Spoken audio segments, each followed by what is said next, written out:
Well, you've been on podcasts, but you've been on Expanded before. Have you been on other podcasts before? Yeah, I did Expanded twice, and then I did like one of my other friends' podcast. It's like a CPG podcast, and we kind of talked about like marketing and like I'm still have no idea what I'm doing. I'm like the opposite of a PR trained person. I get that. I get that. Well, you just have to show up and be yourself. I know. That's the thing. I know. Yeah. It's great. It's like that's the point. That's the whole thing. Yeah. I mean, I'm making this thing and I'm still like that. It's like working out truly for just that, like practicing being myself while I'm with somebody else. And then while it's also being recorded and shared with other people. That's crazy. It's totally a mirror. I know every time I still haven't ever listened to a single one I've done. I just don't listen to them. And everyone's like, come on, you should. And I'm like, I don't know. I'm just letting it fly. You know what I mean? Wait, no, I'm actually so surprised. I don't know if this is bad. I listened back to because for me, I'm like also learning. I'm like, oh, what is like, how did I ask this question? Or like the conversation pace or filler words, things like that. Like I was in Toastmasters and they definitely harp on listening back and watching back how you speak to get better. That makes total sense. I totally should do it. Will I? Who knows? They're so good though. They're so well, and I feel like too with Expanded, they like marked very interesting or like they are markers of time of like your experience and your process. So I have to imagine it's interesting to go back and listen to those and be like, whoa, remembering like what mindset you were in and like what you were working through at the time, and then like having that twice over several years. One day it's gonna be gold. One day I'm gonna go back and be like, hell yeah, girl.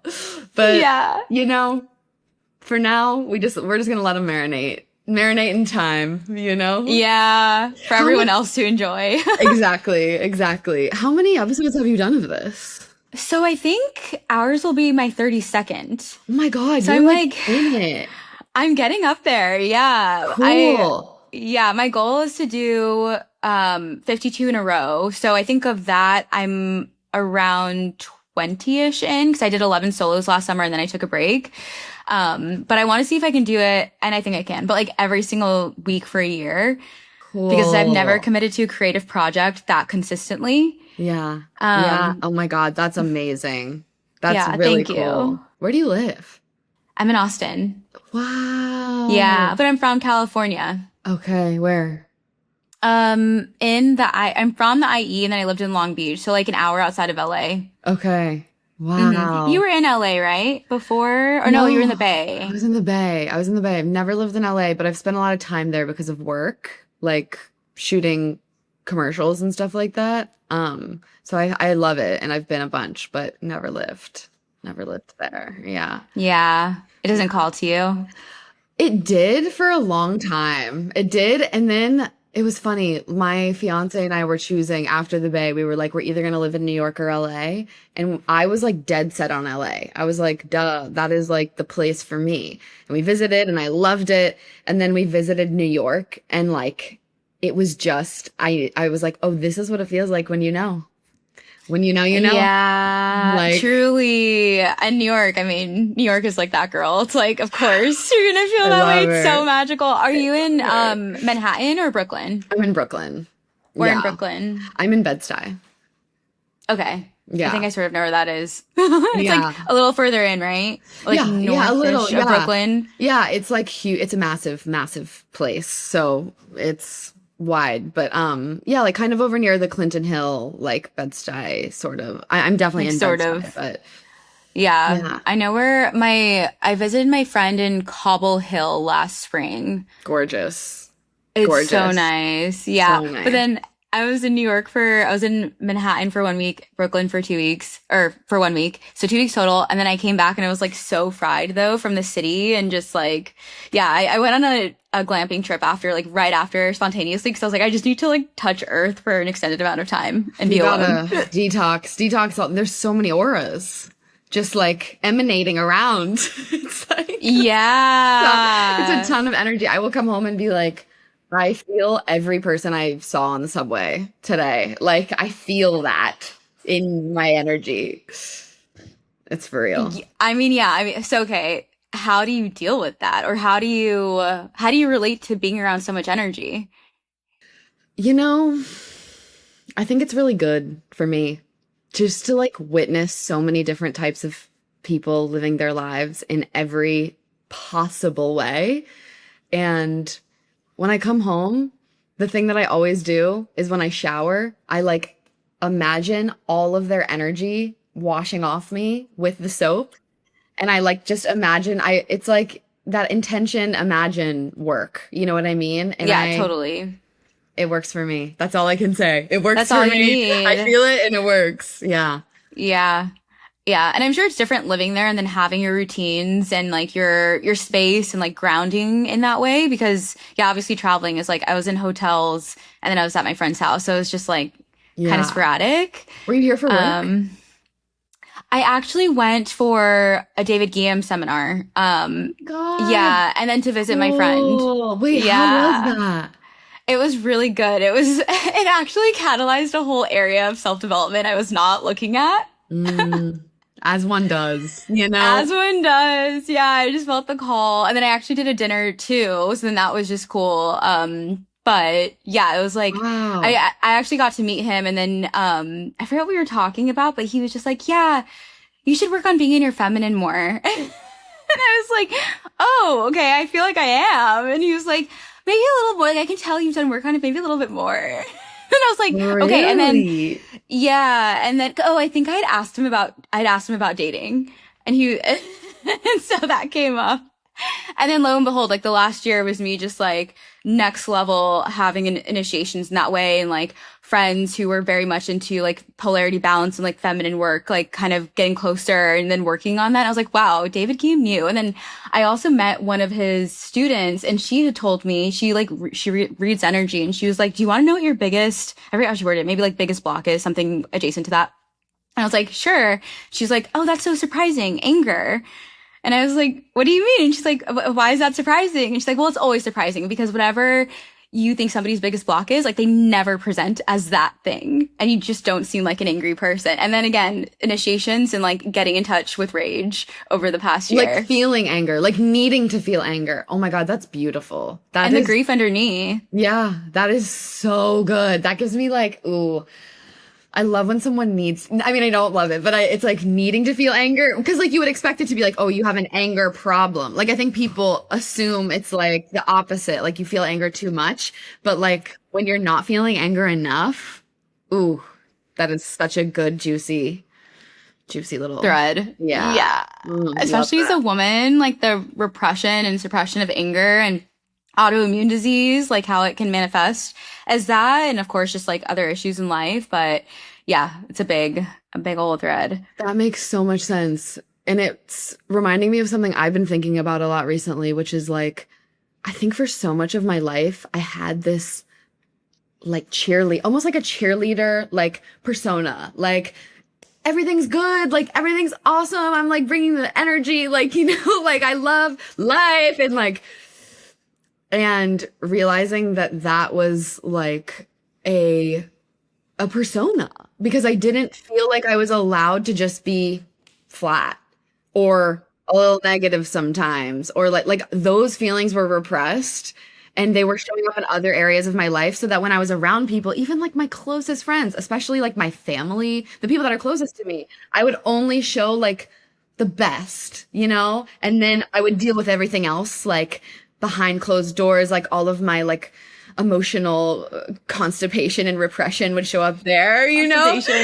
For real. Yeah. Yeah. I mean, I have a Capricorn moon, so that's like, I was just gonna ask. my life. Yeah. But yeah, and now I'm like I notice when I'm with people more or interfacing with people more, and if I don't feel that like upbeat joy or like Yeah. you know, that like I allow myself to just be exactly where I am. And if I'm a little flatter that day, I have to assume that that's the perfect place for me to be. You know what I mean? Oh, totally. It's like not feeling like you have to, well, for me, it manifests as like not feeling like I have to carry the energy of a dynamic or dynamics within a group and to just like, I mean, honestly, I have a lot of work to do on that, but I would say that over time, I've luckily found myself surrounded by people who have their own zest for life. And so, and are also just like authentic, I guess, just themselves. And so there's like a natural ebb and flow where I don't feel like I have to hold that space as much. But also it shows up in the podcast. Cause then I'm like, again, how do I be myself? Yeah. That's like the mirror. It's the whole thing. It's so cool. It's so trippy. God, yeah. It's like such a self-development tool for sure. Unexpectedly. Yeah. That makes complete sense. Wow. Yeah. Amazing. Do you see people's auras, by the way? You know what's funny is my aunt gave me a book on auras. It's like one of those like ones you would find in a crystal shop. And she gave it to me years ago and it explained really basically how to do it. It's like the easiest thing in the world. I feel like it's something we all did when we were kids, where like you let your eyes relax and you can like, and you start to see the colors around people. And I know it goes deeper than that. And there are people who have refined it to an art. So no, I'm not there, but I am in like the beginning, like kind of just letting my eyes sort of like relax, like That's especially so if someone's fun. against a white wall like you are now. I don't even know if it really works on like a computer, but yeah. You're looking lavender, or is it your lighting changing maybe? There's like a lavender white haze that was like kind of orbiting you and then like went away and then came back. But wait, no, now I'm wondering if it's off. Okay, because I just downloaded this funny little app that is supposed to help with focus, but it like adjusts the lighting. It's not that though. Oh my God, funny. Love the like crossover between like technology and screens and like, you know, spirituality and metaphysics. I know. Like that's an area for me that I love so much. Really? Yeah. Okay, let's get into that. Yeah. Okay. Yes, Allie Carr, welcome to Rich Souls. Thank you so much for having me. So happy to have you and to get into all of these woo-woo and also just like practical 3D things and being somebody who's so tapped into the ethereal, but also very much so a human and happy to be a human and to be in relationship and creating things. God, it's the whole point, is it not? It's the whole point. Exactly. Okay, tell me about this merging of the woo-woo or the mystical, whatever, I forget how you just described it, and technology. What is that? Why does that light you up so much? And what do you mean by that? I'm a girl who grew up in the 90s and early 2000s, and I love everything from that era. Like all of the just like Y2K, girly girlhood, like early computer game, you know, like that's my inner child. That's who I was growing up. And so I think I feel this connection to that time that now I'm experiencing, you know, older with more wisdom, more experience, and looking back on that era, it just feels so spiritual to me. Like that combination of those two worlds, like I think that shows up in a lot of what I do in my own personal art, or like not even art, but just like what I'm making, what I'm doing, what I'm thinking about. Like those are the two crossovers for me. Well, I'm even thinking of some of your memes where you've had like the like 90s windows like as a part of the art, and then like the text is like some spiritual like but like some spiritual cosmic joke, and it's just like it just hits. Some like esoteric piece of advice on like a Windows art background. Yeah, like that's the magic so to good. me. That's the magic to me, you know? Like if you can call memes art, which hey, why not? It's for sure art. Thank you so much. Yeah, I don't know. It's joyful. It's joyful. It makes my heart sing. I don't know, when I'm looking at like all of those pictures, or like my algorithm shows me stuff from that era, it's like, oh, it feels so pure because that's when I was a child, you know? Mm-hmm. And pre-tech for the most part. Totally. And like my prefrontal cortex coming online. Yeah, you know, also like that. it's just like a beautiful, pure space. And that's a lot of what I want to do in my free time, is like be back in that world, you know, but now with the more like esoteric kind of like girl fun thing. Yeah. Okay, I need to know favorite game, favorite TV show, and you can say more than one, favorite musician from that time. Okay. I mean, Britney Spears was my everything. Like, I don't know how it could be any other way. At that time, I was such a Britney girl. Barbie Riding Club. Gang, rise up. That was my favorite I don't game. know what that is. It was so epic. It was like you're a Barbie and you're at your horseback riding club with all of your best friends and you are all riding horses and like heaven solving solving like mysteries. It was so beautiful. I think about that game all the time. I actually was looking at images of the UI earlier today, like being inspired just by for fun. it. So that's like top of mind for me right now. Love it. And then, oh my God, show. Oh, I had so many. Oh my God. I mean, I loved Lizzie McGuire.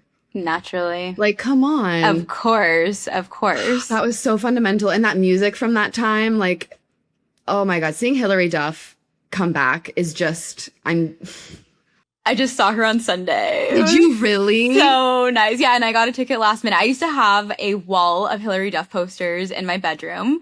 I don't know why, but my dad bought me, like from eBay, he got me this entire collection, a collection of these cutouts of Hilary Duff from magazines and posters. I don't know why my dad bought me this when I was like 12 years old, but I was living for it. And I was so creepy, but I loved her, loved Lizzie McGuire. And yeah, seeing her Sunday was so good. Are you going to see her on tour? I would love to. I would genuinely love to. So recommend it. Did she play like some of the old bangers? Yeah. It was like half old songs, half new songs. I maybe not obviously would have loved all old songs, maybe a couple new songs, but no, actually, What Dreams Are Made Of, that was her closing song, and it was a spiritual experience. Like, Absolutely. Truly. God, that sounds incredible. I would love to experience that.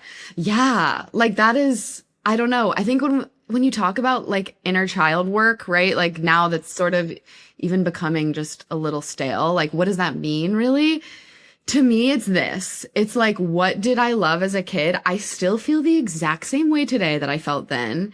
And like that joy and that like just girlhood. I don't know. That feeling comes back when I'm back in that sort of space, and it is still inspiring me. So, well, that's so special that you can tap back into that. Honestly. Yeah. I mean, that's the work. That's the work. That's it. Yeah. Coming back to that essence. Well, and it was so funny. I don't remember if I wrote this in the questions to you, but like when I think of you, my brain immediately goes to play. I love that. You could not say anything more flattering to me. Like, it's so funny because we're such internet friends, and like, how would you know that? But you know that. Like, that play is the number one most important thing to me in this life. It is the most important thing. Like, if you've lost play, you've lost the plot. Like, as far as I'm concerned. I love that. That should be a meme. We should meme that. Yeah. Like, that play is an aspect of, it might be the most important aspect of every facet of my life, to be honest with you. Like, my relationship with my fiance, that's based on play. My relationship with work and writing and being a creative director, play. You know, like, my friendships are extremely playful, extremely silly, extremely childlike. So I love that somehow manages to come through across the world and through the internet. Like, that gives me hope. I know. I mean, it's a testament to the work that you've done and how you also express online through your memes and through your writing that allows that to shine through. And it's so medicinal. And I feel like, I know I'm personally just having a renaissance with play of like, I'm so serious, and like, we're going to talk about Dark Nights of the Soul at some point, but I have in Western astrology, I have a Scorpio stellium. So I'm just like in the dungeon, like doing the work. I'm living on my Pluto line here in Austin. Oh my God. Wait, what's your top 3 again? I'm a Libra sun, Aries moon, Scorpio rising. And then again, I have like 5 other Scorpio placements. So Gorgeous. In Western, but in Vedic, I have a Libra stellium, and I'm like, I was talking to my girlfriend the other day and we're like, it's time for Libra season all the time. Like, let me just come to my Libra energy now, because I want to live in play more after having like such a serious like life up until now. It's like, it's time to freaking play. Like, I've done the work, and as you know, with self-development, spirituality, it can be like, oh, healing is like so heavy and ongoing and you're in the muck. And yes, that's a part of it. And then it's coming back to play, coming back to your essence as a kid and your soul and just expressing from that place. And that is so it as far as I'm concerned. Like, really, I saw something a couple years ago that was like, if it like doesn't have levity, it's not truly spiritual or something. Like the most spiritual truth and the truest truths are always light and joyful and happy and funny. And like that is actually, those are the highest truths and the truest frequencies that we can access and experience.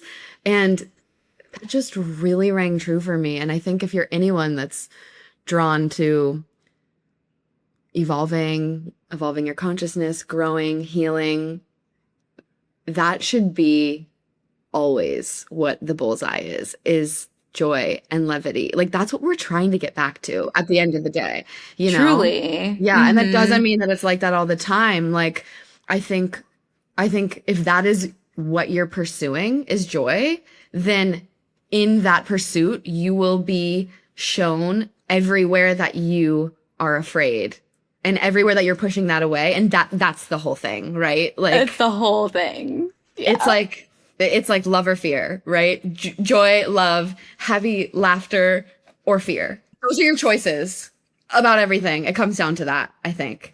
So yeah, like levity has just stayed really, really a part of where I'm going because I've experienced so the opposite. Like, I mean, that's all the dark night of the soul. Like that's that whole experience. I don't know if your audience is familiar with. Well, let's start talking about it. Yeah, I Go mean, for it. a dark night of the soul, man. I think it was the phrase was coined by like some like John the Baptist, or like it's like a medieval Catholic thing, but then it evolved over time. And I think Eckhart Tolle has a really good definition of it. It was like, it's like a period of time in your life where there's just a lapse of meaning. Like everything kind of starts to feel meaningless. Like all of the achievements that you've worked for, whether that be your career or, you know, relationships, like everything that you've worked for has started to feel meaningless. And you're basically entering like a phase of ego death where it's like, why do anything at all? Like nothing brings me joy. Nothing brings me fulfillment. I'm confused about what I'm doing here. And like, yeah, it's all that like life has no meaning kind of stuff. And Apathy. completely apathy is a major symptom.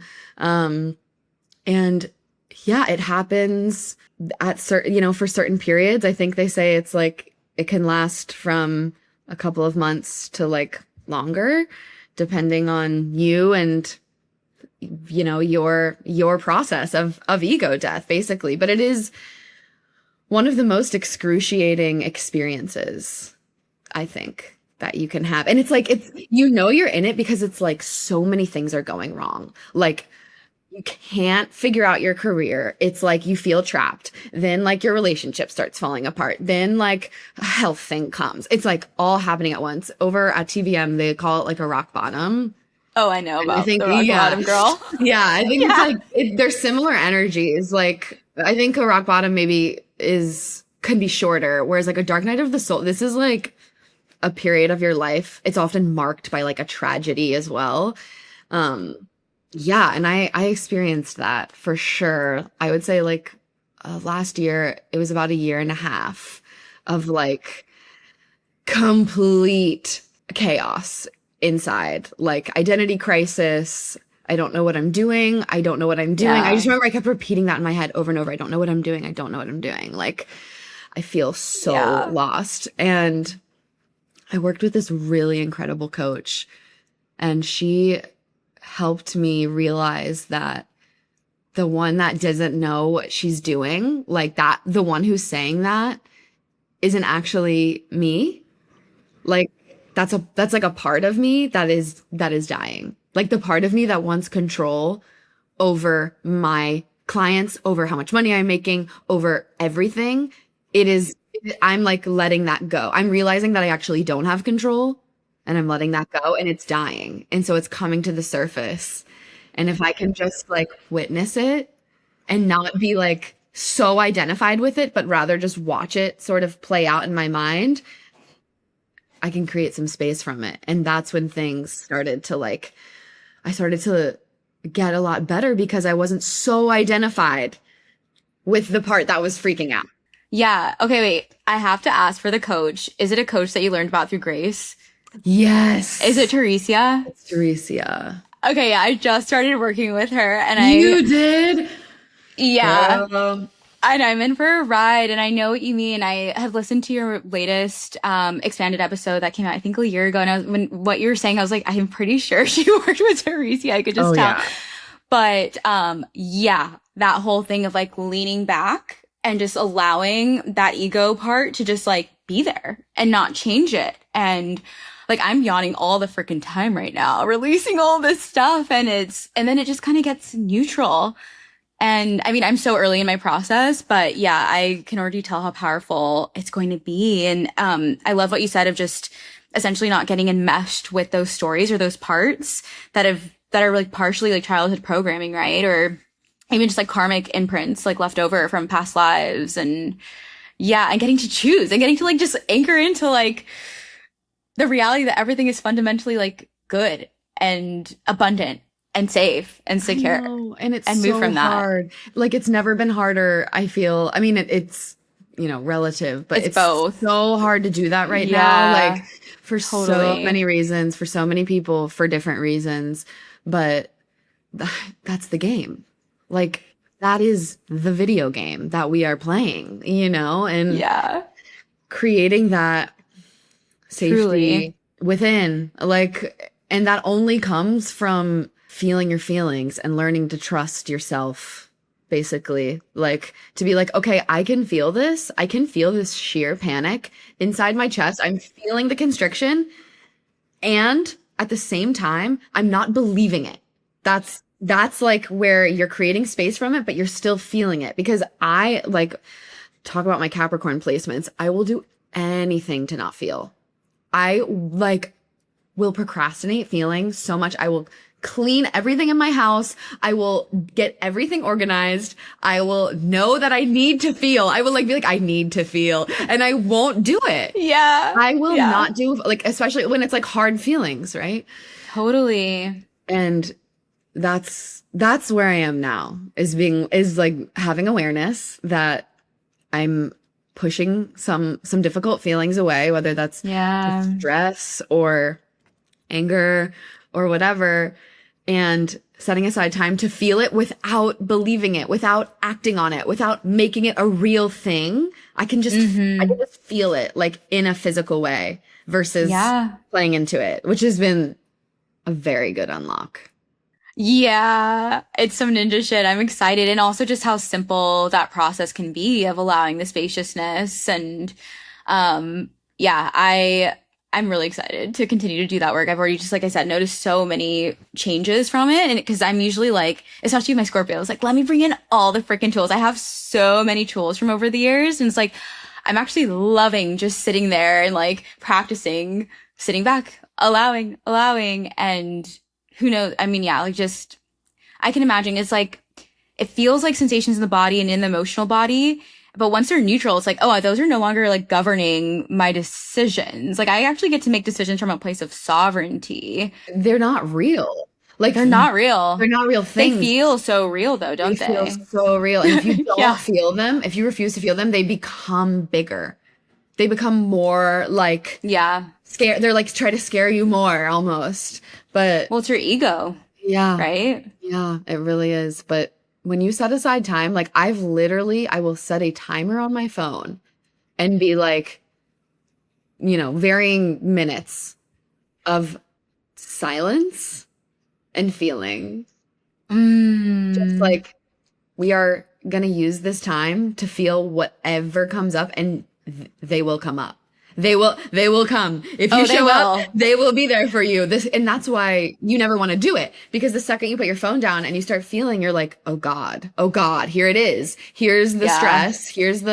And instead of reaching back for the phone and numbing it, it's like, nope, I'm just going to feel this right now. And I'm not going to identify with it. Like, I don't need to make it true. I can just let it be a pure feeling and then dissipate. It dissipates into thin air. It leaves. It's as if it was never there, basically. I know. It's crazy. It's so crazy. And it's like the simplest stuff. It's like, that's what I love about this kind of work is like, it is the simplest. You just sit there.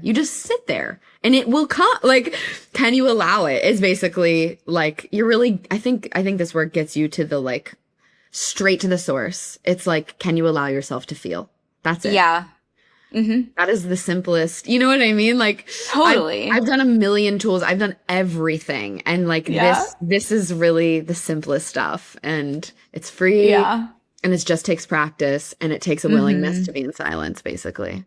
Willingness. Yeah, I was going to say, like, the mind's not even really involved, aside from being like, hey, this is what's happening. Let me actually quiet down and just allow it. The willingness.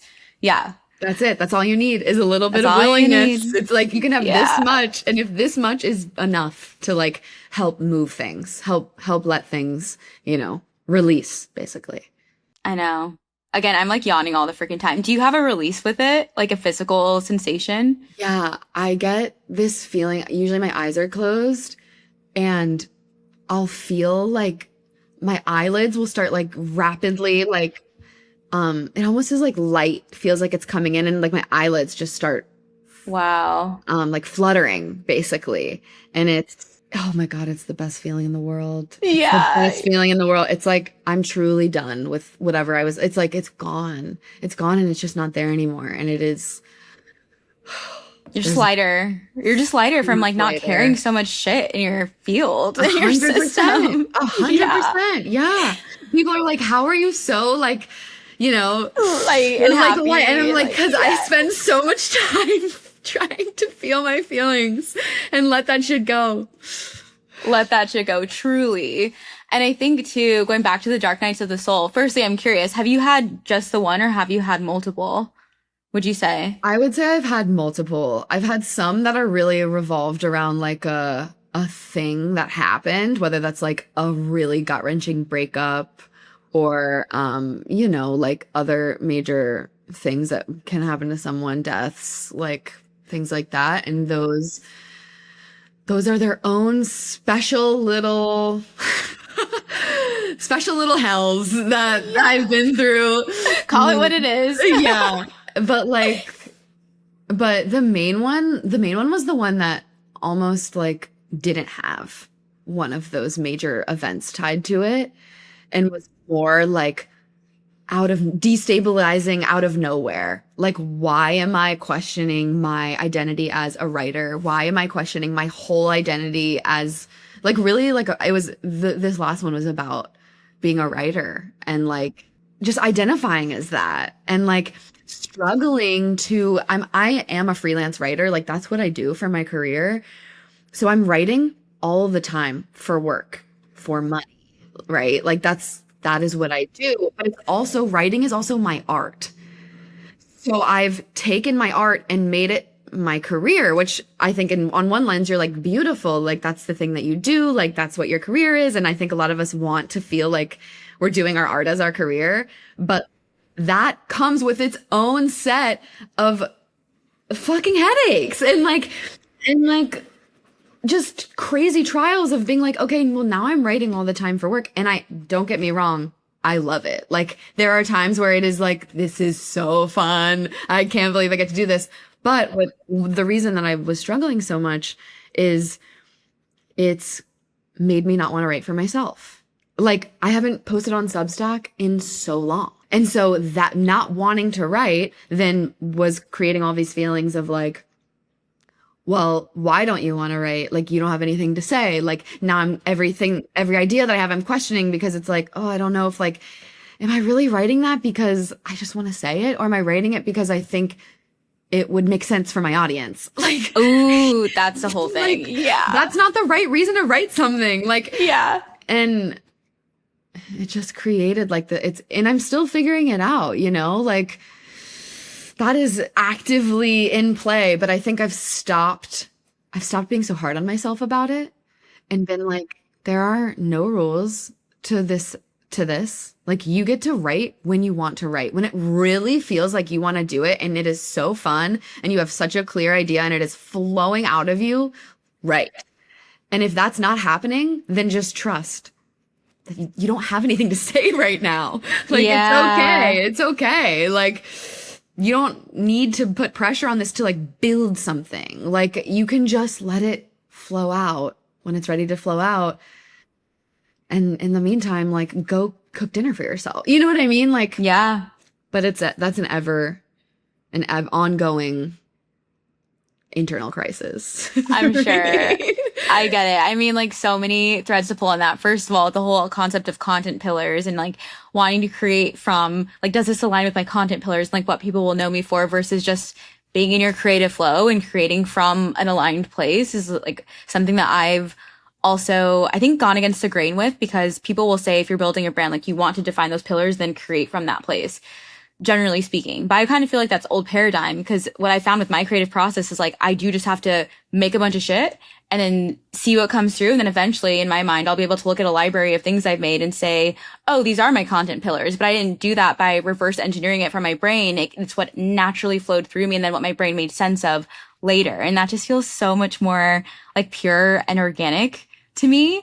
Maybe other people are different, but it takes time. I think that's so refreshing, especially if it's like, if you're doing like a personal brand, be a person. Like, Be a person. people are complicated. True. They have so Yeah. many nuances and unexpected facets of their personality. And I think that's what makes people interesting, is like, oh, Yeah. you're also talking like, you know, for me, it's like, I'm talking about like whatever like spiritual esoteric thing I'm on. And then also I'm like working on beauty brands that I really Yeah. love, that I'm like, I love this blush. Like, I don't know. To me, those things go together. Like, Yeah. I love like pop culture, and like, I also love, you know, looking at my own like self-debilitating habits, you know, like those things kind of coexist. Hell yeah. But if you're a brand, which, I mean, that's what I do, talk about brand pillars, like brand architecture, voice, persona, like that actually is the bulk of the work that I do. And it's different if you're a brand. A brand isn't a person. A brand is an idea. It's not a human being. So it makes more sense when it comes to that versus if you're a person trying to show up online and express yourself on the internet. That's a whole different thing than being a brand, I think. Yeah, I agree. And also, I'm just recognizing that you keep dropping these bars, and I think it's your copywriter part also just coming out. That's so amazing. Oh my God. Like if you want to build a personal brand, be a person. Just be a person. Like, please don't be like an overly generated, like, I don't know, algorithm. Don't be an algorithm. Don't be like trying to box yourself in so hard. Like, I want those weird, like, this doesn't make sense with this person, but somehow it does because they're a human being that doesn't make sense. None of this makes sense. None of us make sense. Yeah. That's part of Yeah. it. Yeah. That's my take.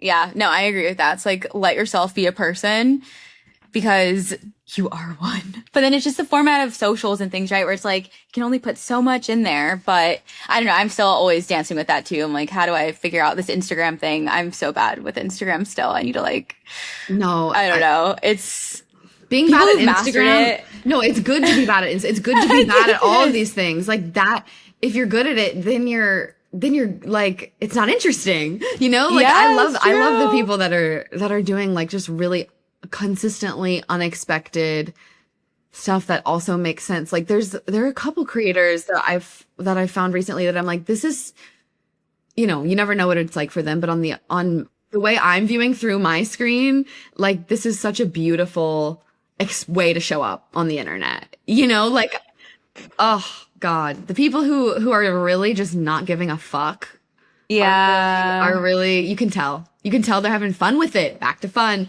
back to Back to levity. play. Like, Mm-hmm. I don't know. Yeah.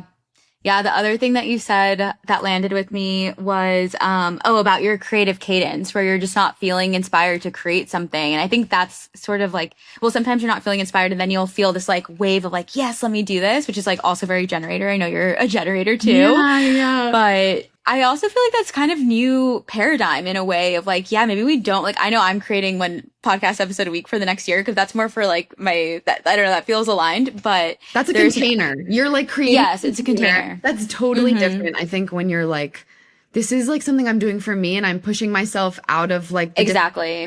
Like, yeah, it's different. I think that's different.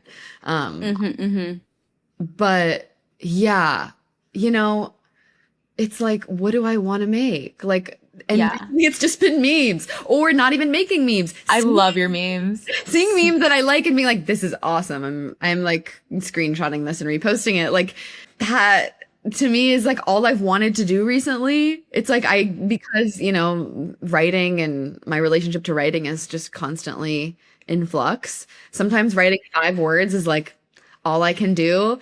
But I love it, you know, like I'm doing it at coffee before I'm starting work. It takes me 5 minutes. It's allowed to be bad. It's allowed to not make any sense to anyone but me. Like, because it's a meme and it doesn't matter. And like, this is just, you know, like that has been so healing for my brain as someone who's like constantly always trying to make sense, especially in my job, like trying to make every word make sense.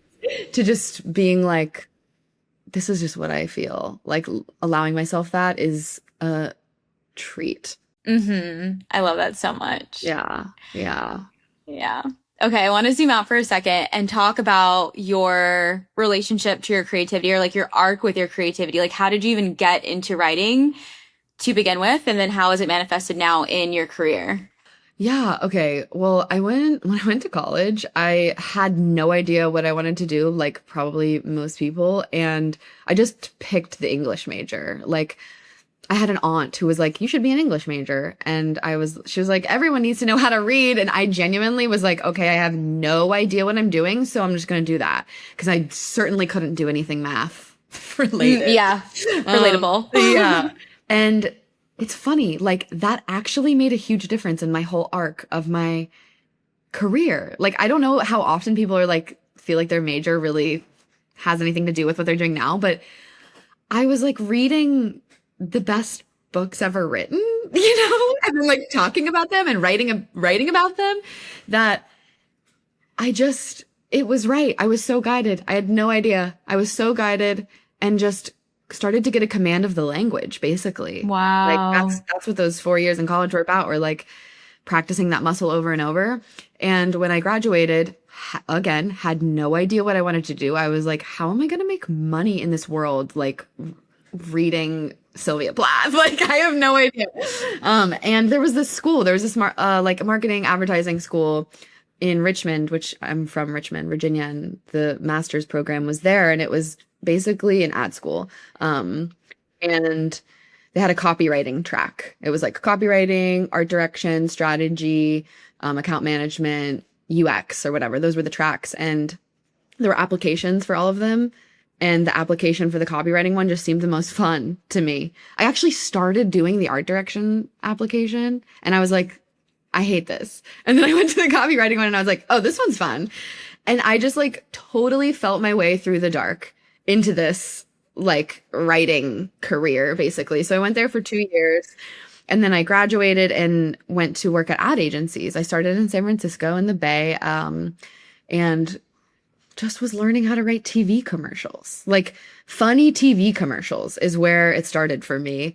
And then I, left that agency, went to another agency where I learned like, it was basically another 4 years of extended education of like getting good at writing commercials, basically funny commercials.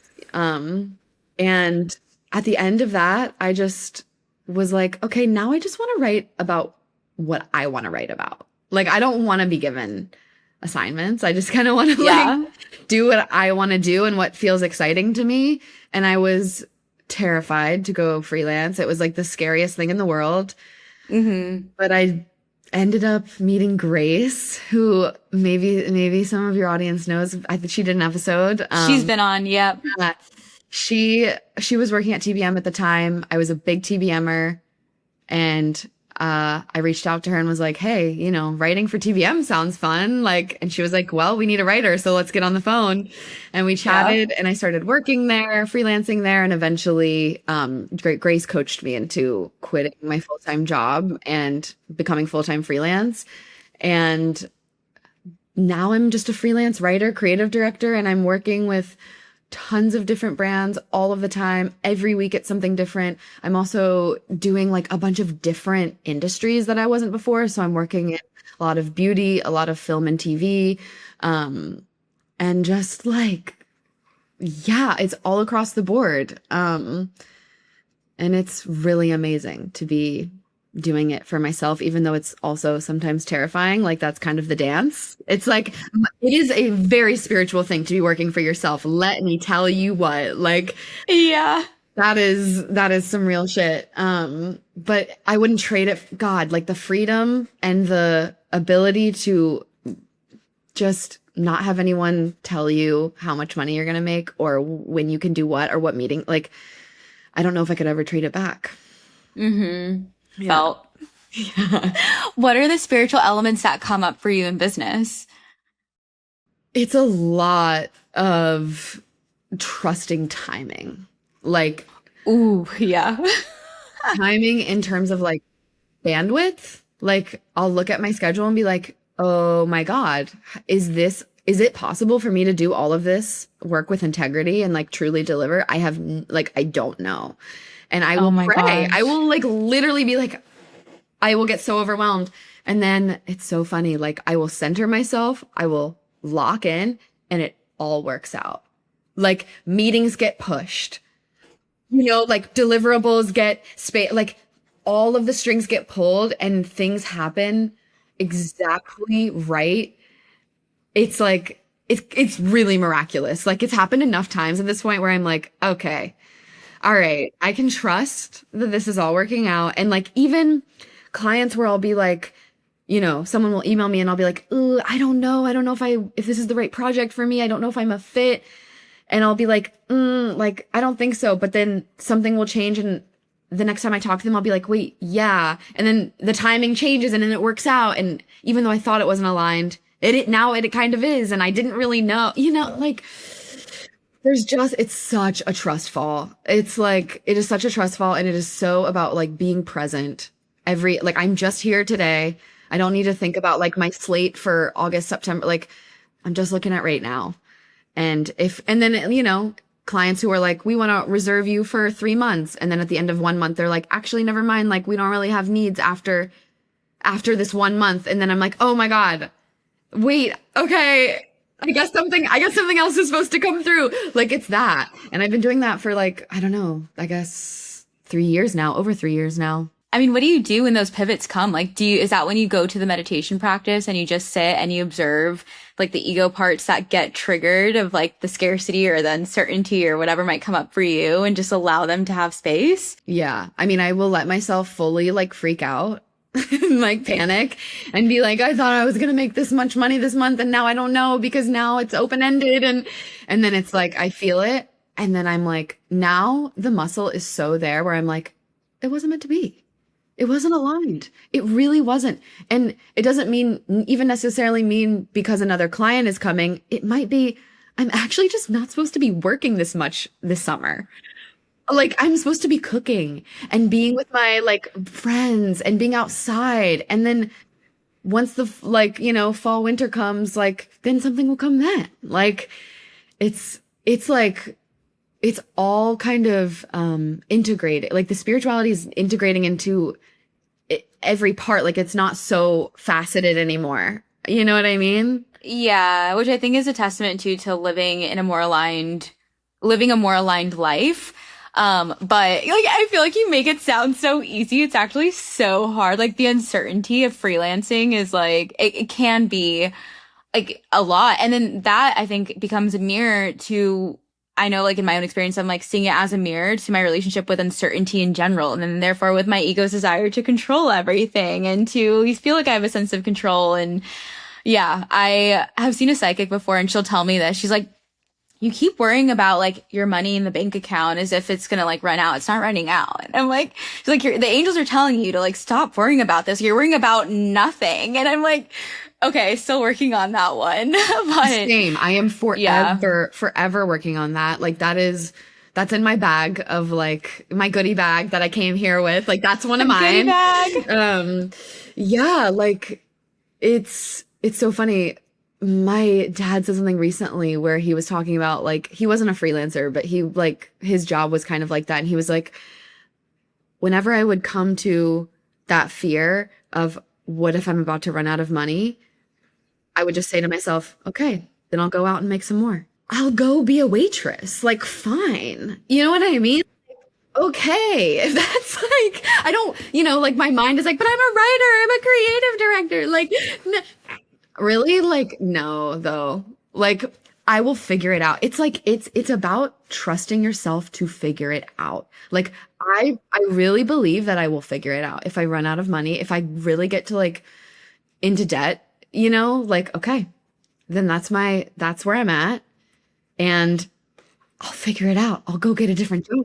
I'll go to my like favorite coffee shop in my neighborhood and be like, who needs a barista? Yeah. Fine. Like, I guess that's what I'd be meant to be doing. And I bet there are some beautiful people and things waiting for me behind that door as well, Totally. I don't know. Who knows where that leads. It's always there. That's always there. Like, but Grace's work at How to Go Freelance is ultimately like what works at the end of the day. Like, that is the reason I have the career that I have. Like, she has so many tools for how to think about inconsistency in your income, like ways to mitigate that. Like, her work is really like why I'm a freelancer. She knows her shit. Yeah. I happened to be listening. I was on a flight recently and I had like some old TBM or expanded episodes downloaded. And so I was listening to a super old episode. I don't even know what year it was, maybe like 2019 or something. But it was one where Grace was on it along with other employees at TBM at the time. And Grace was talking about freelancing. And it was so trippy to hear her just saying what she says now, but in such a different time before she had even conceived of how to go freelance. And just to be like, wow, that's crazy. Like, she had that knowledge and she was actually like sharing it with other people, like on the podcast and in her community at the time. And now she's built a whole community around it. It was just like, again, like things lined up for her to build this brand long before she even knew it was coming. And 100%. Yeah. And like, I think it's happening at the perfect time too, because freelancing really is so new paradigm. It's blowing up. Like, yeah. It's like people don't want to ask permission to take a vacation anymore. Like, people don't want to like have 10 vacation days. Like, they're starting to be like, all right, like, I'm ready to be in charge of my own life, but there's so much fear around it. There's so much uncertainty around it. And that's why I think her work is here at such a good time. And like, thank God I had her to tell me, because I really don't think I would have done it without knowing like, oh, okay, like in order to have some consistent income, get a monthly retainer, like find the client that you're so aligned with that you can deliver the same thing every month for. And then that's your base income. And then you can stack, more clients from there, like stuff like that. It's like broke my brain. Yeah, I know. It's so practical too. But then I love that she merges it with like the kind of self-worth / spiritual component that really just makes it land and makes it effective. Yeah, it's all related. Yeah. It's all connected. It's all connected. Which, on that note, okay, now walk us through your journey or your arc with your spirituality. Oh my God. Yeah. Okay. So I grew up in a house where my mom is Jewish and my dad is Christian. And growing up, they would basically, whenever I would ask any questions about like, how did we get here? Like, what is God? Like all of that, their agreement between each other was that they would leave it open-ended for me. So they would be like, that's something that you have to figure out for yourself. Like they would give answers like that. And I remember all of my friends getting like concrete answers from their parents, like depending on which like community they were a part of, their parents would just tell them whatever they believed. Whereas my parents were like, that's up to you, baby girl, like you got to figure that out. And so it left this like open-ended question for as long as I can remember of like trying to figure out what it was for me. And I got really obsessed with astrology when I was like 11, like young, like really young. My mom, I remember one year gave me like the only astrology book you'll ever need, I think is what it's called. And I still have it on my bookshelf. Oh, wow. And something about it just like I understood immediately what it was. I was like, yes, I know that all of this makes perfect sense to me. And the astrology was like my first love. Like that was like my first like thing that I really just wanted to absorb. And that being into it so early when I was so young and much before like people were talking about it again, it had like its moment in like the 70s, and then like it's had varying degrees of being like topical and not. I like kind of kept it to myself for many years. Like when I was in college and stuff, I would talk about it with the girls because the girls are always down. The girls get it. The girls get it. But I wouldn't ever talk about it like in big setting, like in a real way. Like it was very like a vulnerable thing. And then I found the TBM community. And that was like, Lacey's work and Jessica's work, like it was just a community of people that were so open about not only like astrology, obviously, but just like really talking about what you're going through and how you're really feeling. And that gave me a lot of language to talk about my spirituality and like vocabulary, like a lexicon to speak to things that I didn't quite understand yet, like the idea of like expanders or whatever, like all of the things that they've coined. And that like helped me feel more embodied in my spirituality, like that community. And eventually I started working there and they became one of my main clients. And that I was in that for like many years. And then I just kept going, like I kept going into more like esoteric studies, like, some of like Carl Jung's work. And I just kept feeling more and more pulled to like, just like really high frequency truths about just love and forgiveness and joy, like these really basic concepts, but like applied, like what does it actually mean to forgive someone and like understand that you're telling yourself a story about them and like that is your interpretation and you can also let go of that interpretation and change it and like release it. Like that work started to become extremely compelling to me. Like forgiveness, deep forgiveness work, and all forgiveness is ultimately forgiveness of yourself. And I started to see such drastic changes in my life and my ability to be happy, joyful, and trusting when I started doing that work. And that's where I am now. I'm like, I'm in that. Beautiful. Yeah. Okay, we've danced around astrology a little bit, but remind me what your sun and your rising are. I am a Gemini sun, Okay. Capricorn moon, Capricorn rising. Oh, okay. And then you're a generator. What's your profile? I'm a 1/4.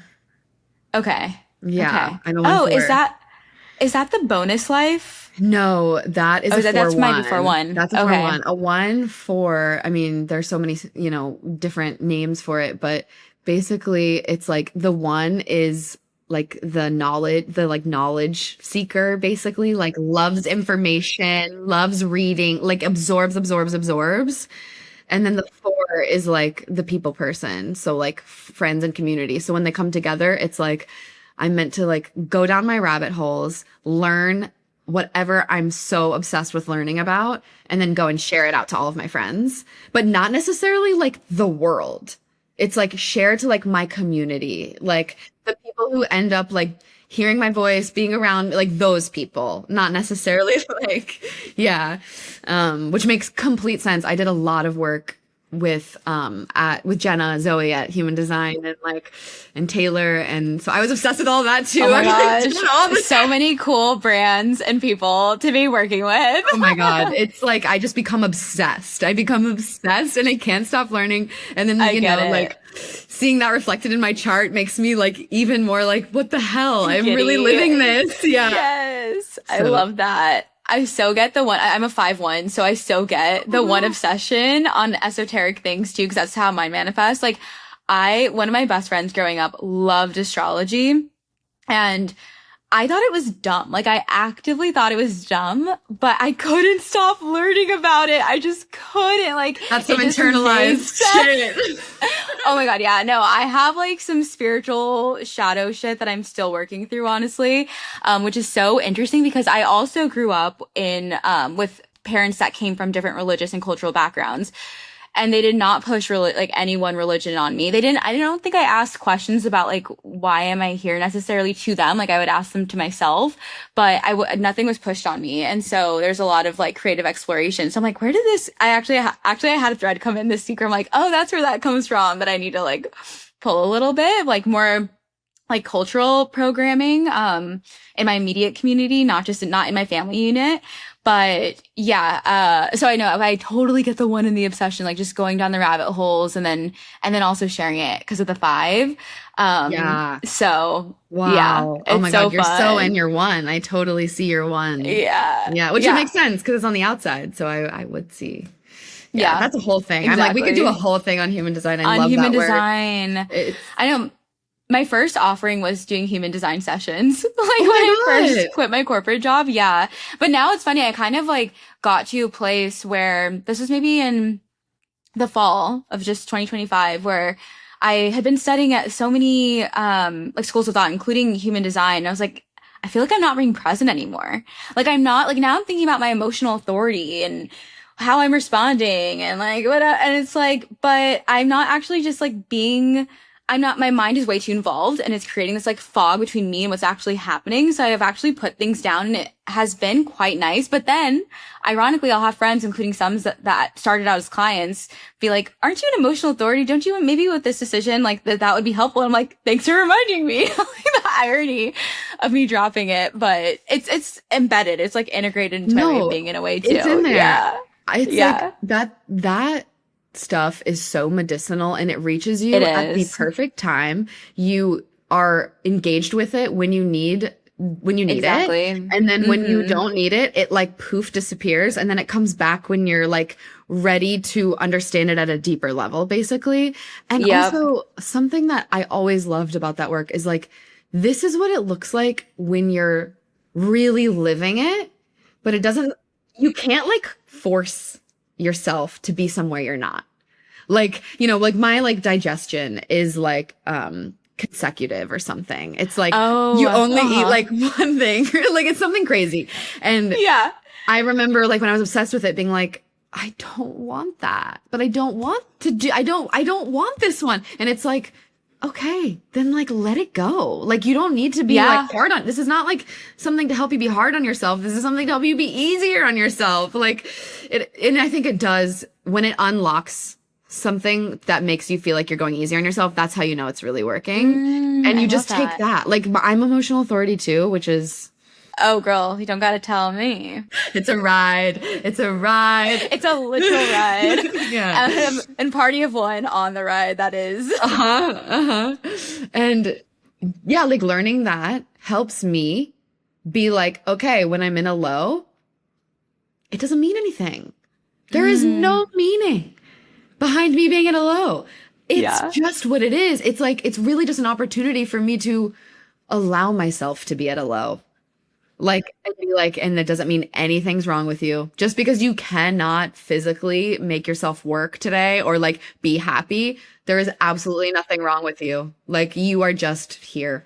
And that, like, that's some real work. Like that's a beautiful thing to allow yourself.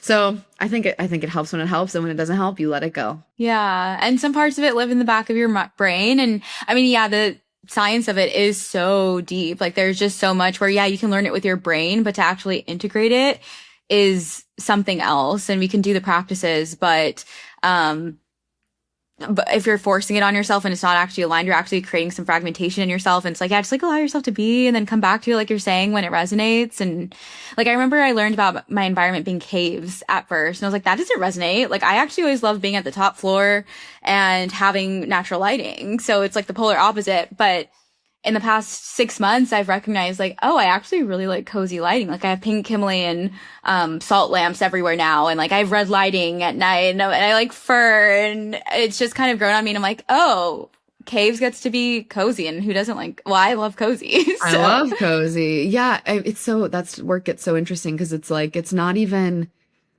It's like that's the optimum environment for you. But it doesn't mean it's like the only environment, you know, like it's so nuanced and there's so many layers to it. And I think that's what keeps it almost like, like not everyone gets into that work because it's so like, there's so many layers to it and nuances to it. So many layers. Yeah. It's a living science. That's like how it feels. Oh, beautiful, beautiful way to say it. Love that. Yes. Well, thank you. 100%. Okay. Let's talk about Is Good now. So how did Is Good come to be? Oh my God. Okay. How did Is Good come to be? It really came to be because I feel like very passionately about things. Like I feel very like, I know I have this like thing inside where I'm like, I know what is good. I just know. Yes. And it's not true for everyone, but it's true for me. And like, that's all it needs to be true for is just for me. And I just want to make a place where I talk about everything that I think is good, you know, like, and that's, it was like, it comes from being so obsessed with like finding my favorite things and recommending them to people. And then people taking me up on the recommendations and being like, wait, this actually like made my hair grow or like whatever. Like, and being like, okay, I should share this like in a more accessible place just beyond like my best friends and have some fun on the internet and like put it everywhere. Yeah. And then, you know, that Is Good is always evolving. It is all just like me. It's like sometimes I'm talking about so many different things all the time, but there's like the Substack portion, which is like more long form writing. And then there's like the memes. And then there's like, I don't know. I have like a shop by. It's so many different things. But it's just a place for me to be like really make recommendations with my chest. You know? I love that. Yeah. It's like, I get it. It's like a recommendation engine, but it's also so many other things and impossible to define. But it's just a place to have fun, really. To play. A place to play for me. Yeah. Yeah. I love that. I know. I feel like I'm like when I'm obsessed with something or someone, like the world knows. Like I can't stop like just talking about them. The world will know I've got a Gemini sun. My sun gate in human design is enthusiasm. It's like, it's gift 16. And that was actually a part of it was like, like the idea of enthusiasm and that being a major aspect of me and my expression, my essence. And I've struggled with that. I've struggled with the idea of enthusiasm throughout my life, you know, like being too much or being like, you know, being earnest, right? Like earnestness has had such a cycle in culture. Like for so long, it was not cool to be earnest. Like it was like sarcasm, like, you know, that like a millennial, like sarcasm. Like, and so I felt I was very like I was more in sarcasm rather than enthusiasm. I feel like those are related. I don't know. But yeah. And now like more and more I'm in that space of letting myself be like obsessed with like, I don't know, strawberry, like whatever thing I'm obsessed with. Like, and that's really what it is.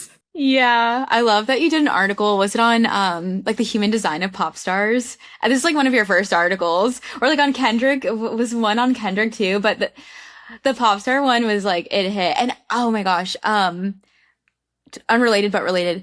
I learned that so many pop stars are 5'1s. I'm like, what is this? It's like Wow, Dua Lipa, really? Madonna, Britney Spears, Christina Aguilera, and then there's somebody that I wasn't familiar with. But Wow. Oh my God. it's That so is weird. It makes so you cool. wonder.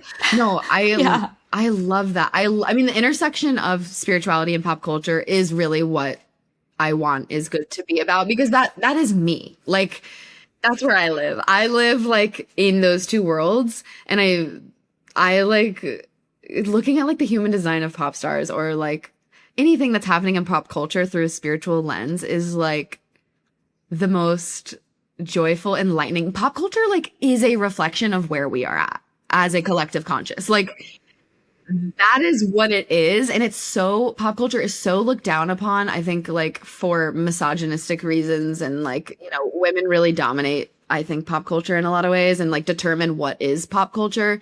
Um, that like, you know, back to the beginning. That's the magic for me. Like that's where it's all happening. That's where we can really see where we're at as a collective is like through the lens of pop culture. So I love looking at people like Kendrick. Yeah, I did an article on how Kendrick Lamar and his album GNX, he has a song where he talks about doing a past life regression. Oh, that's what it was. Yes. Yeah, Yes. and it's like so easily missed. Like if you don't know what that is, like you're listening to that song and you're like, wow, I mean it's beautiful, but you're not like, wait, holy shit, What is this? I think he's telling us about his past life. And I like looked at the lyrics and was like, what? You know, like Yeah. that's crazy. And so that was my first article that I ever wrote. That was kind of like the thing that set the tone. And yeah, and then you know, I was obsessing over the human design of the three princesses of pop, Charlie XCX, Serena Carpenter, Chappell Roan, and like, you know, that summer where they all blew up in the same summer. It was like Yeah. I wanted to understand how that could happen through the lens of human design, basically. So I don't Yeah. know. That's just such a juicy, like those things are so That juicy. intersection. Yeah. I honestly don't think about pop culture and spirituality very often, but I do see creators like even Jordan Younger, Balance Bond, like she'll talk about pop culture through the lens of astrology. But that makes so much sense. Like that is interesting when I look at it that way of like, oh yeah, it is a reflection of where the culture is at. So you can actually see, especially like transits, or looking at people's personal charts and see how it maps to what's happening. It's like these are the people that are resonating with other people. Like these are the voices that we are collectively deciding to amplify with our attention.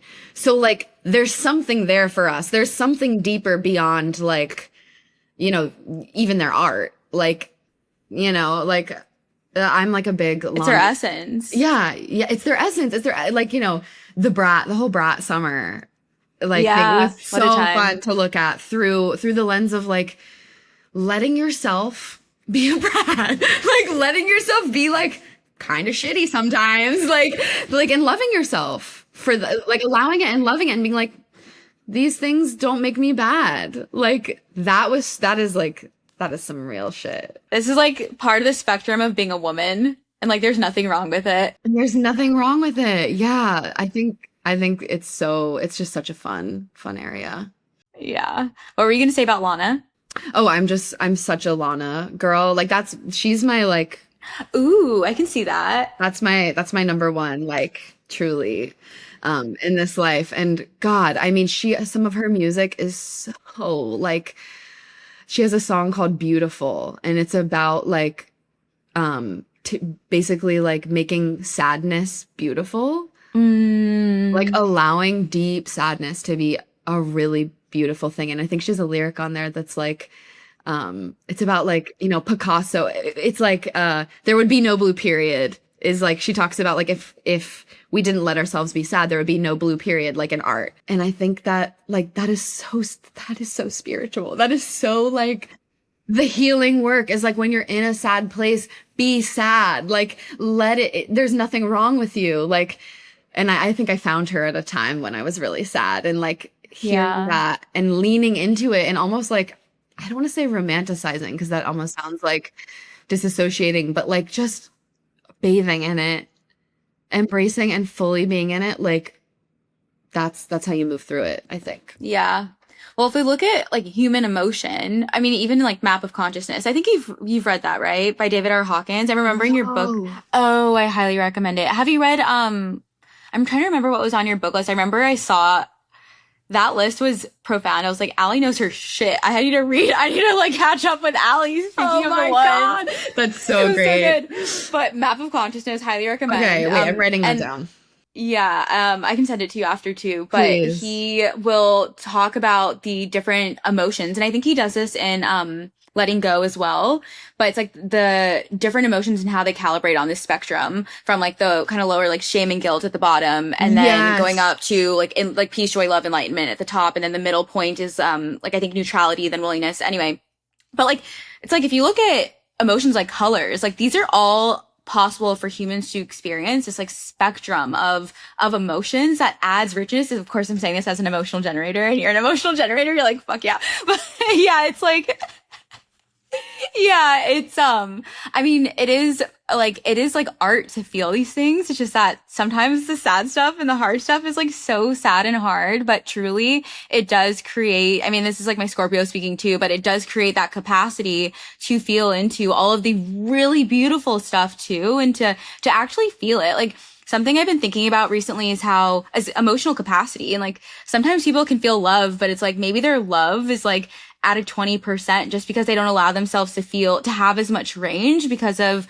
programming and trauma and all of the things, or even natural disposition, you know, and there isn't anything wrong with that, but there is an option to like widen that capacity over time and through healing. And, yeah, I feel like nowadays after the work that I've done and I continue to do, it's like, my lows feel like they're only getting lower and it's scary.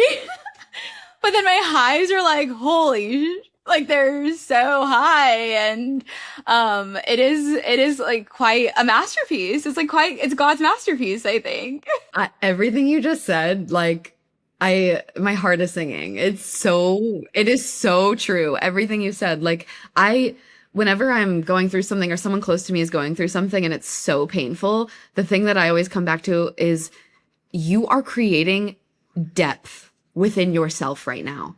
Like, when you're feeling something that excruciating, it's character depth. Like, that is how it happens. Pain is, I think Carl Jung has a quote that's like consciousness comes with pain, basically, is the idea. Like, that's, experiencing that is what creates the depth for you to also experience these like higher frequency emotions, even deeper, even richer, even more colorful.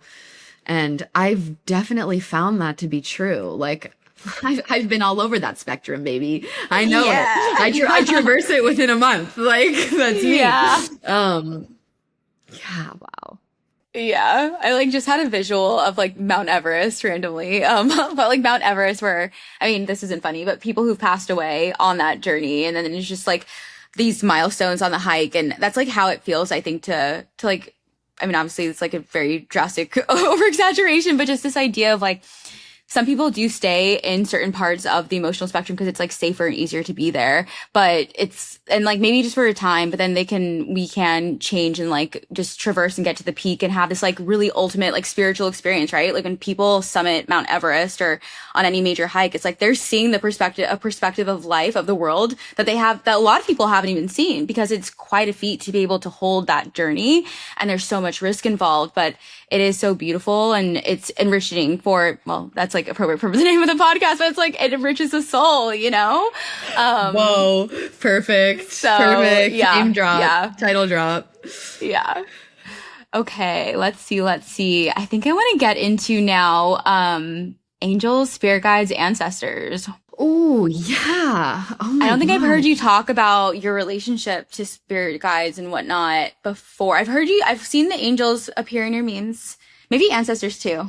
Yeah. But like, how do you relate to them? Like, what do you have to say? Yeah, they're all around. They're here constantly. What do I have to say? Okay, well, to obviously fully am connected to those beings and entities. I believe in them. They are here. Like, I feel it. I know it. In terms of like, what does that mean? And like, how do I actually experience that relationship while being an incarnated form? that for me happens a lot through tarot. I'm a big tarot Really? girl. Yeah. Okay, tell me more. I love tarot. I think tarot is a beautiful thing that can be used every single day just with you, with your friend. Like, it is the most reflective mirror, simple. It's just so simple and beautiful. But basically what I'll do is I have a deck that I love, and I will pray, like I have like a prayer that I'll say in my head that's basically just like, anyone that, wants to communicate with me, like show me through the cards. Like, not there, you can't speak the words, but I can read the cards basically. And like, you can guide my hands. You can like express messages to me through the cards basically. And damn, if it doesn't hit like every time, because it's a mirror, right? Like, it's always going to hit. And people are like, well, isn't it always going to hit? It's like, of course, but that's part of it. Like, you're engaging in this really intentional, really metaphysical art. That's like, if you have the intention of going there and getting a message, boy, are they ready to give it to you, like pretty much at all times. So that, I love that. I love that shit. I do it a lot. My friends are always like, can we do some tarot? And I'm like, let's figure out what's going on with your job. You know what I mean? Like, and I'll even pray for their guides to come through, their angels. What deck do you use? I have this deck. It's called like the Mesquite Tarot deck. I think it's out of print, but I feel like people like want this deck so bad because I've met a couple of other people who randomly have it and are like, oh my God, I wanted to get another one, but it's out of print. I also really love there's a book called The Creative Tarot, and that book pairs with just like any deck, like the Rider-Waite. And that book is specifically for creative projects. So it's tarot for doing creative projects. It's so thorough. It's so well researched. It connects like every card and every card is an archetype within the human experience. And it connects the card with artists who lived and maybe like experienced that archetype in a very visceral way. It's great. So I recommend that one. That one is in print. But also I love the dowsing rods. Do we know about the dowsing rods here? No. Okay. There's a girl. She is so amazing. Solar Glow Meditations. We love her. We stan. She has these dowsing rods, where she like communicates to different entities all of the time, basically. And like, it's another like tool. Are they the like metal bars that like you can ask a question and they'll like interact and Okay. So that is an art. That is a practice. It is so beautiful and incredible when you like, I have periods of time where I'm more practicing that and then periods where it's not calling to me as much. But when I'm like really in a period where I'm doing it, it's crazy how exhausting it gets because there feels like it's like lightning rods. Like it feels like there's so much energy moving through. Really? Yes. And like crossing and not crossing. I love that shit. I feel it. Like, it's just a feeling. And like, if you're hearing that and being like, okay, it's like, well, it's a relationship that develops over time. It requires a lot of open-mindedness. It requires a lot of like lived experience that I think if you haven't had, it doesn't make any sense. But if you are interested in it, like peaks, you kind of feel that call. Watch Solar Glow Meditations. I think her name's Megan. She's like a master of it. She's perfected it, and it's really cool. Okay, interesting. I've never tried that before, but I didn't even realize how it ties into you were saying electricity. Like you can feel it as it's like energy. It's energy. Yeah. I mean, it reminded me of like Reiki when you were saying it in a way, like you have this energetic current running through your body and like maybe through your hands, which I've had that. Like I went to a shaman Durek, like this is like, oh my God, so long ago, but like a shaman Durek, cool. like a session at some point in Culver City. And I remember we did a meditation. My hands were just like tingling so much. And he's like, you have electricity like pulsing through your hands. And I was like, what do I do with this? Yeah, no. And now I'm like, does that translate to this? It's so real. No, like the meridians in your body, like, it's it's an art. It's a practice. I think you develop it over time if you're called to it. Yeah. Like I showed it to my mom randomly and my mom like became obsessed with it and is now way better at it than me. And like, she's like, I don't know, I just feel an affinity towards it. And it's like, wow. that's like, you know, these like witchy practices that, you know, I think a lot of us have. They're like, you don't know until you discover it, what your art is, your metaphysical art. Oh, true. Kind of like our different intuitions. Yeah. Like I think different you clairs. have tools that speak to you and, you know, depending on you and your essence and what resonates for you. Like I think for me, tarot has always been one. And astrology. Astrology, 100%. But yeah, like there are so many. But that's like how my relationship with my guides, angels really manifests in a real, like tangible way. Beyond that, it's like, it's quite just ethereal. Like they're there. And you like pray towards them and I talk to them, I'll feel them. Like, you know, in fear, that's like where I lean. That's where I go. Like I've made it such a practice to recognize when fear is present for me that I'll be like, I see it. I see that it's here. Like, please, you know, be with me. Like, help me see this and not choose it. I can feel it pulling at me, you know, and like, I'll ask for help. And I really believe in it. Yeah, and I think there's something too. I'm working on this but everyone always tells me like my guides are just like waiting for me to like talk to them. So apparently I don't think it's just my guides, but there is something to just the practice of like sitting down and engaging with them. And sometimes I'll do what's it called, automatic writing.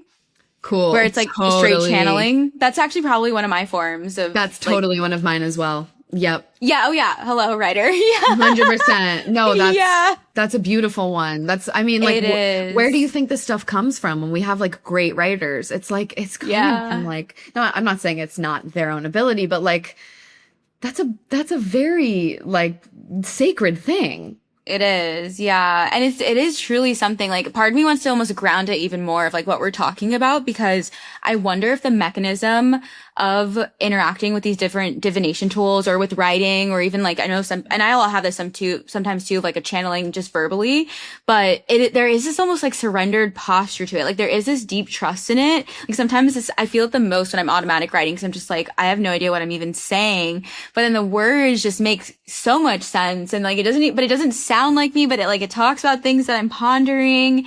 And there is this surrender of like, I don't need to know.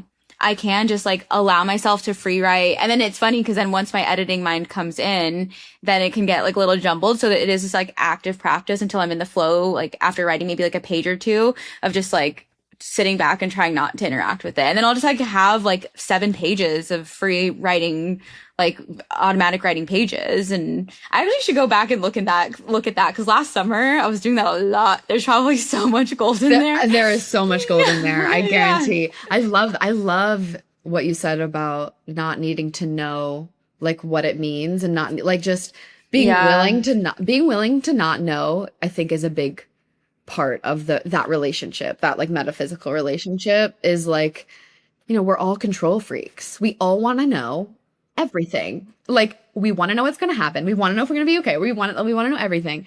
And being okay not knowing is where the most beautiful stuff can come through. There's like a Course in Miracles thing, and I think it's in a couple of other like schools of thought, but it's the idea of like repeating to yourself, I don't know what a single thing is for.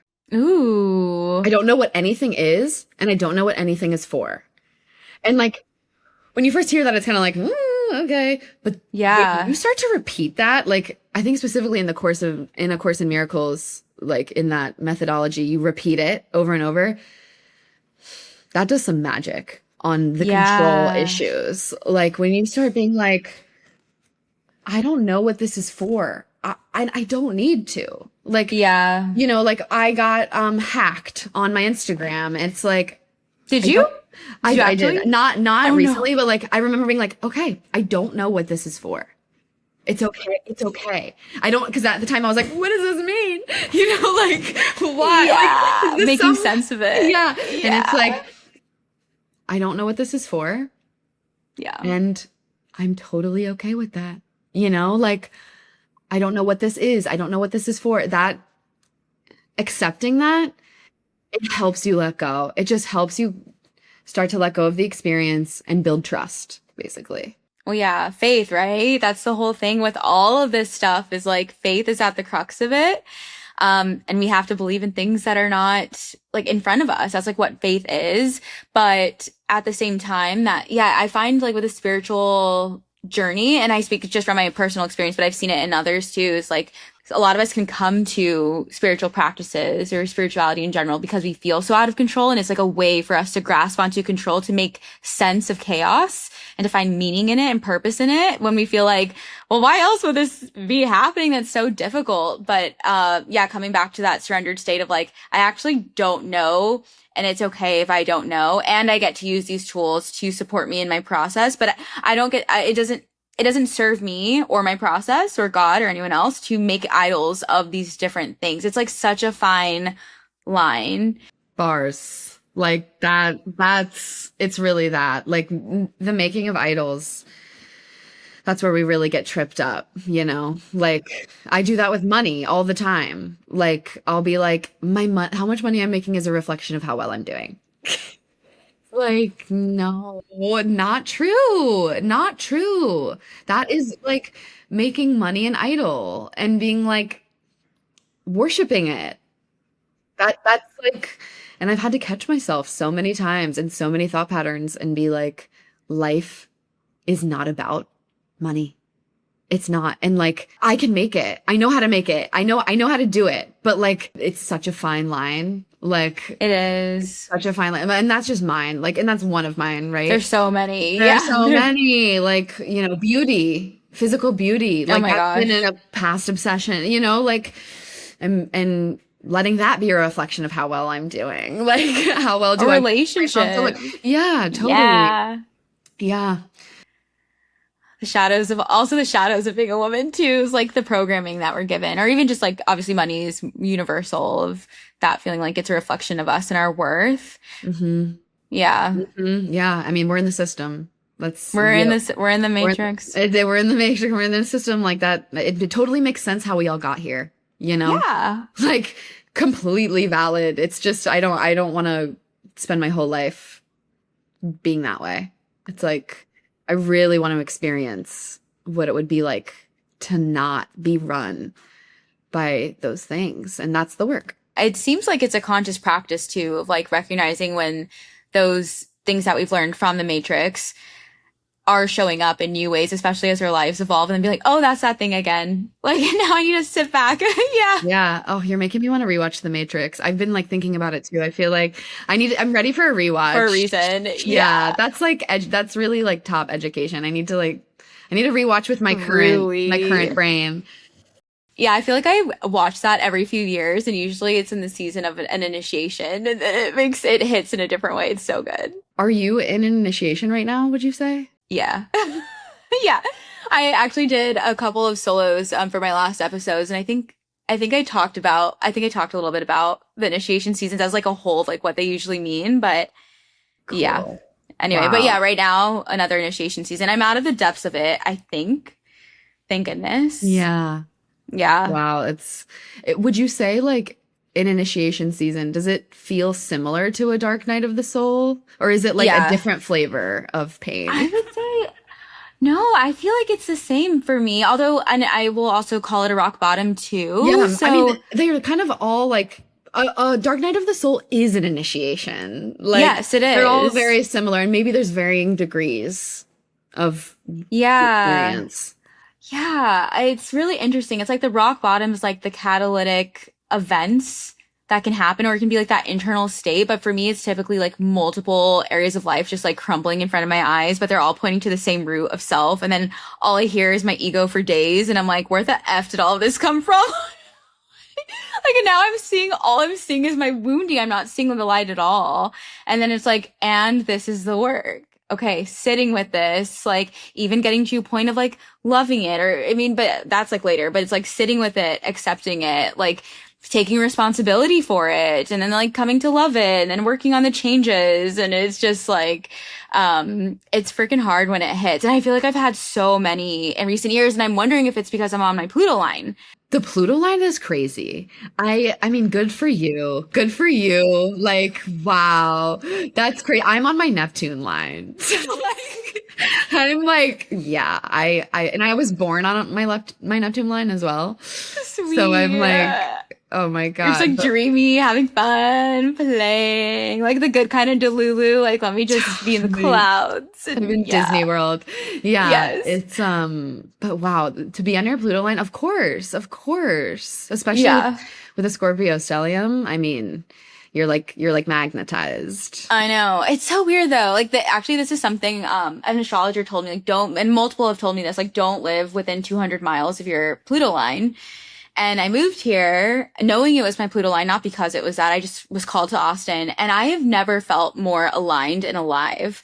And I wonder if it's because of my Scorpio, where it's like, this is also natural for me to kind of be in this energy, in a way. But at the same time, like, you know, I'm like in my third or fourth initiation season in like 3 years here. And it's like kind of tiring. I'm like, so where's the play and ease? Yeah. No, that makes sense. Like it's medicinal. It's like it's there for a reason. It's not there, you know, for everyone to avoid forever. I think like one of my best friends, she lives on her Pluto line. Ooh. And you know, she has all of this archetypal experiences of living on a Pluto line, but it's like your soul, I think, calls you to those places to do the work and to be in a place where it is conducive to doing that work, because you don't want to be doing this work on your sun line and you're like kind of wanting to like run around and party and be with all your friends and be really light, but then you know you have like this deep, you know, like. Truly, I forgot about that. So thank you for reminding me. And that reminded me, I'm pretty sure Lacey's on her Pluto in LA, and then she birthed, of course, TBM. Oh, wow. So it's okay. I'm pretty sure. So yeah, I totally forgot that though. Yeah, I definitely feel like the things that I've been initiated into since being here and that I continue to be initiated into are so core and fundamental, and things I've asked to have the positive manifestations in. So it's like, of course I'm going to have to go through the initiation to actually get to, again, like going into the depths in the dark and living in that, accepting that, and then in that expanding my capacity to feel into the positive things that I want ultimately. And being able to hold all of it too, and like becoming more resilient in the process. So it's not for nothing. And we'll see how long I'm here for.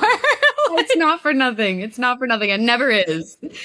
Oh my God, that's so cool. You're doing it. You're living it. Yeah, I truly am. Like, I never even thought I would have a podcast, even though I wanted it for like a decade, or never thought I would make like short form videos. Like I did TikTok a little bit. Just so many things about my life in the past couple of years I never thought I would do.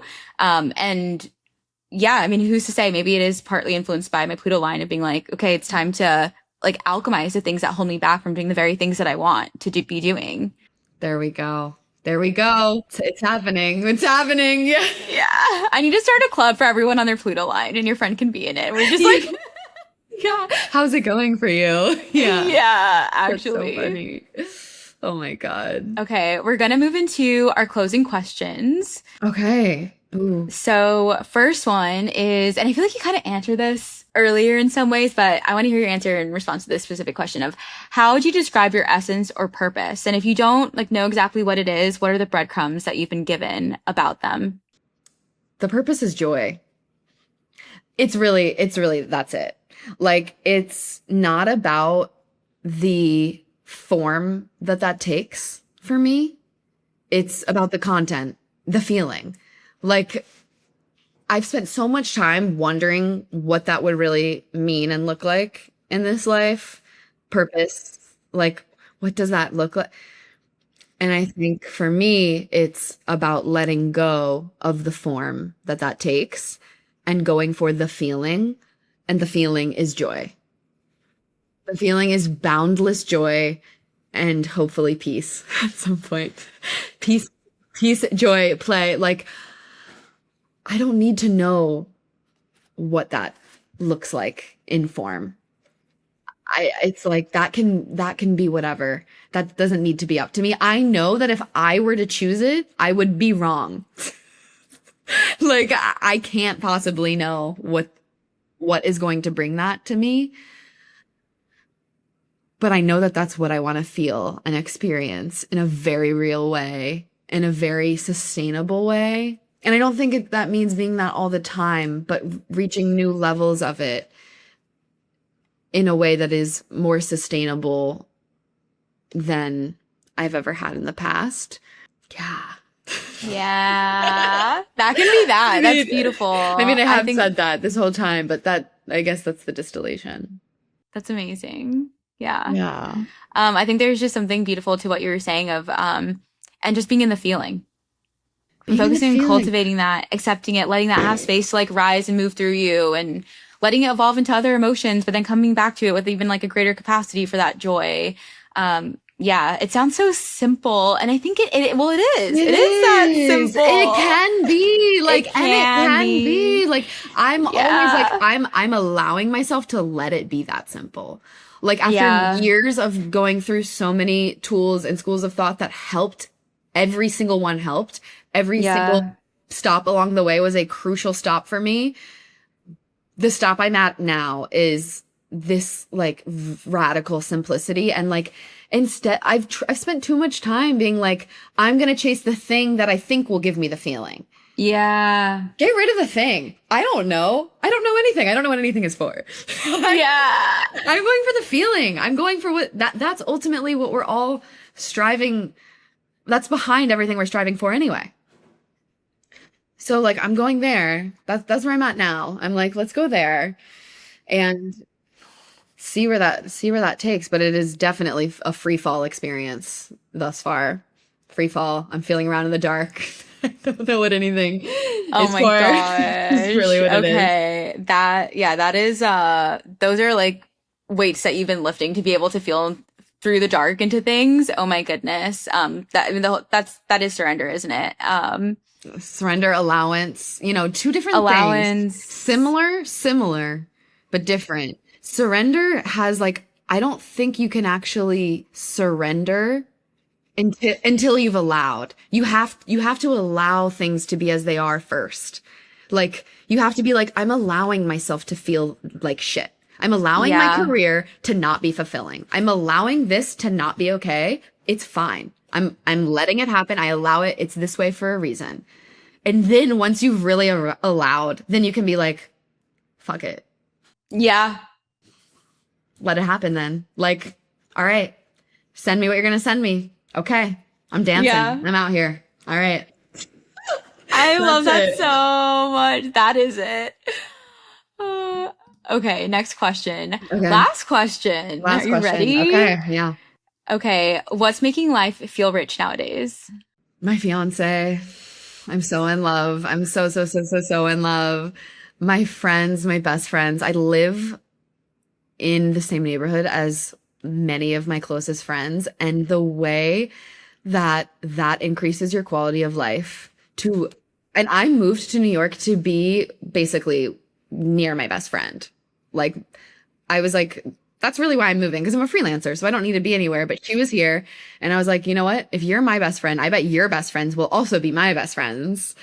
And oh my God, it's like being in a real community. Like, I walk to her house. Like, I pay the rent that I pay to be near my community. And yeah, that makes me feel so rich. Like having relationships at work that are filled with so much respect, so much mutual respect. Like after spending years not experiencing that and not knowing what that was like, wow. Relationships are the only currency that matter. Says the woman with a 4-line. Yeah. That's it. That's what makes But it's also rich. so true. Yeah. That's richness. Richness are the people in your life, the relationships in your life. And even when they get rocky, like that's your growth edge. That's where it is. So it makes you better. That's it. Yeah. Relationships are my hardest and also like the hardest elements of life for me for sure. But also like the richest, like the most beautiful. It's like that's why, I mean, maybe that's my Libra stellium, but I'm like, relationships are everything to me. That's richness, baby. Rich souls. Yeah. Rich souls. Okay. On that note, Allie, thank you for being on. This has been so fun. This was a delight the whole way through. Thank Aw. you. Thank you for just letting me not make sense and sometimes make sense and just be. Yeah. We're just flowing with it. God. It's perfect. Yeah. Well, I can't wait to connect with, your audience and your friends and keep going. Yeah. Speaking of, thank you everyone for watching, and I'll see you in the next one. Bye. Thank you so much for listening to Rich Souls. I hope you enjoyed this episode. And if you did, I would love to hear what one key takeaway is that you got from it in the comments, wherever you're listening to this. If you have any topics or guests that you'd like to see on, feel free to shoot them my way, either in the comment or you can reach out to me on Instagram. And lastly, it would mean so much to me if you were to take just a couple of seconds and rate this podcast. Thank you. See you in the next one.